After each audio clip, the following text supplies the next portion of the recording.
itatusaidia sana, itatusaidia. Lakini pia tusome na miongozo mingine ya CCT. Kwa mfano katiba yetu ya CCT inatutaka nini? Katiba yetu ni kazi ya viongozi. Kiongozi, huwezi kuwa kiongozi kwenye taasisi fulani halafu hujui katiba yake. Hivi unaongoza nini kama hujui katiba yake? Kwa hivyo viongozi, tafuteni katiba, isomeni katiba, fuateni katiba na miongozo mingine ya CCT. Tutakwenda tunakutakiwa kwenda na miongozo hiyo. Lakini pia na mifumo na taratibu zilizo tuzifuate tafadhali sana. Viongozi, naomba tuwe wasimamizi wazuri wa mipango,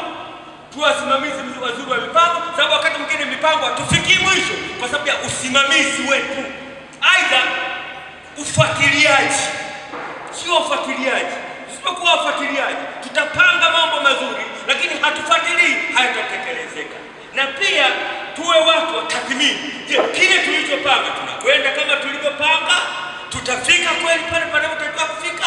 Fanya tathmini za mara kwa mara ili kusudi muweze kureview labda action plan yenu au hata strategic plan kama iko well observed.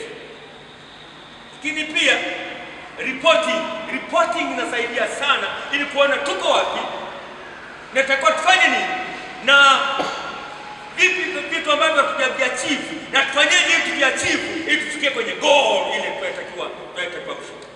Ili viongozi mwende na mbinu mbalimbali katika kukuza umoja wetu wa CCT. Iweni na mbinu mbalimbali. Kwa tunaikuzaje CCT yetu ya Iringa? Tunaikuzaje CCT yetu wapendwa? Mungu ametupa fursa kubwa jamani, tuna makanisa mengi jamani. Wanachama wa CCT tuko wengi. Mwambie siri moja, tukiwa na baba askofu, mwenyekiti wangu, baba askofu Ngomi, huwa wanasoma mikoa iliyofanya vizuri.